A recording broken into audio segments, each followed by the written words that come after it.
E outra questão que está recente aí, que foi a eleição do próprio Trump, e o que você vê que pode impactar tanto para os Estados Unidos quanto para o restante do mundo? Você vê que com o Trump vai ter mais paz no mundo ou você acha que vai ser mais caótico?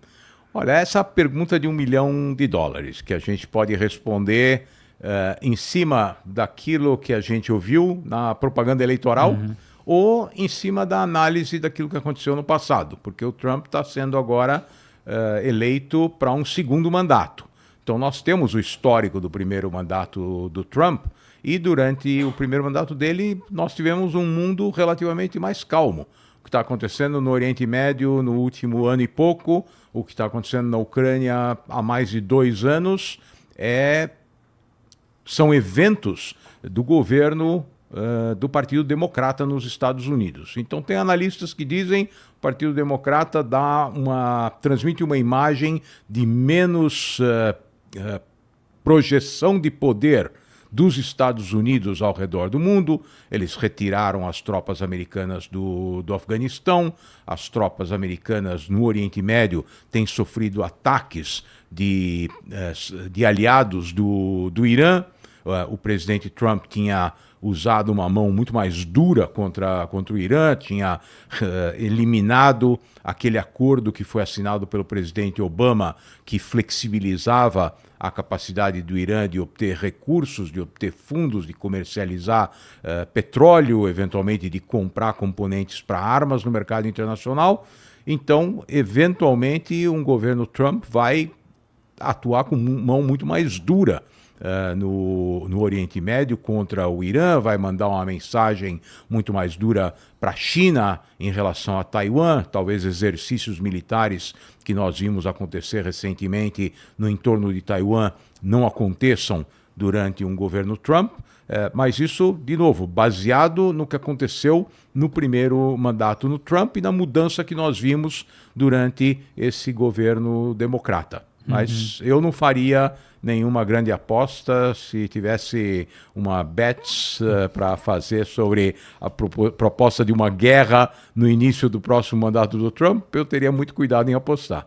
E até estava bem na questão de pesquisa eleitoral, estava bem disputado Trump e Kamala, porém tem um site que chama Polymarket que o pessoal aposta com criptomoedas. E nesse site o Trump estava disparado na frente, né, Renan? Exato, é. E nessa questão da mídia tradicional é até meio complicado de saber, né, sobre as pesquisas. Aí quando realmente teve a eleição, a gente viu que o Trump ganhou tanto no voto popular quanto também no sistema dos Estados Unidos, né? Sim, isso foi inédito. Faz 20 anos que o candidato republicano não ganha a eleição popular. Talvez valha a pena esclarecer rapidamente para quem está nos vendo que o sistema é diferente do sistema eleitoral aqui no Brasil. Lá nos Estados Unidos, os eleitores votam em cada um dos estados e esses estados compõem um colégio eleitoral. O número de membros do colégio eleitoral depende da população do estado e o vencedor leva tudo. Como se diz em inglês, the winner takes it all.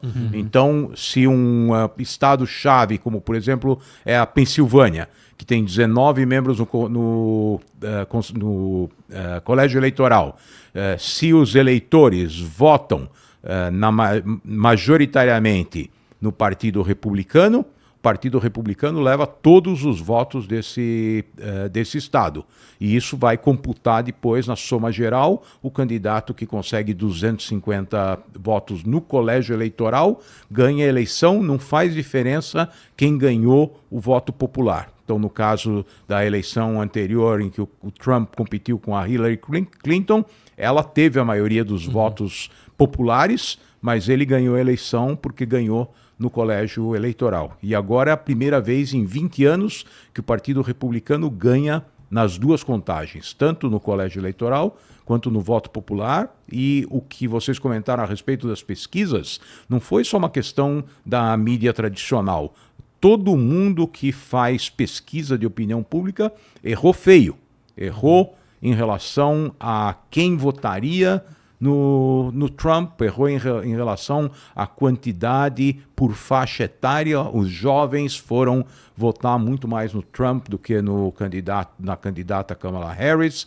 Os negros, surpreendentemente, porque havia toda uma percepção de que o Trump havia feito declarações muito ofensivas para os negros.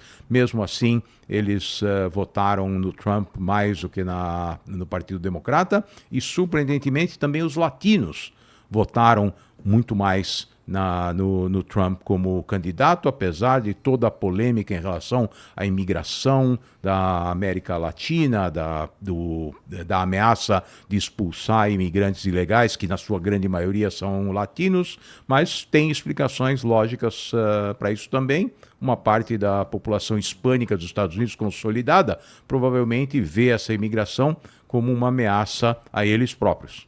E o que você vê, professor, dessa impopularidade toda do Partido Democrata nesses últimos 4 anos aí com o próprio Biden e no mundo todo também, né? Então, Milei ganhando na Argentina, aqui em 2024 nas eleições para a prefeitura, a esquerda perdendo muita força também. Você acha que está acontecendo o que no mundo para tá acontecendo isso e o próprio Trump conseguir ganhar com tanta força? Nós estamos vendo um movimento de polarização há bastante tempo. E o que está acontecendo, na verdade, é um movimento pendular. Então, quando o Milei ganha na Argentina, uma boa parte do que ele recebeu foi voto de protesto contra o governo anterior. Aqui também, quando o Lula foi eleito presidente, muitos dos votos que ele recebeu foram votos de protesto contra o governo Bolsonaro. E agora, com as eleições para as prefeituras, talvez tenha um pouco disso também. Mas se nós olhamos para o que aconteceu em São Paulo, por exemplo, ficou claro que a população não queria um governo que representasse os valores que o Boulos trazia, ainda que também rejeitasse uma posição como a do Marçal. Então ficou naquilo que conhece, que talvez não seja o melhor, mas é o mal conhecido. Uhum. E no resto do mundo nós estamos vendo a mesma coisa acontecer na Europa, com reações muito importantes à imigração, principalmente de refugiados do Oriente Médio e da África, que vem mudando os coeficientes de minorias nas populações europeias. Nós vemos diferenças importantes entre um país como a França, por exemplo, que permitiu uma entrada muito grande dessa população de refugiados, e países do leste da Europa, onde é praticamente proibido a entrada de qualquer um desses elementos. Isso reflete, então, também a orientação mais à direita ou mais à esquerda de cada um desses governos. Uhum.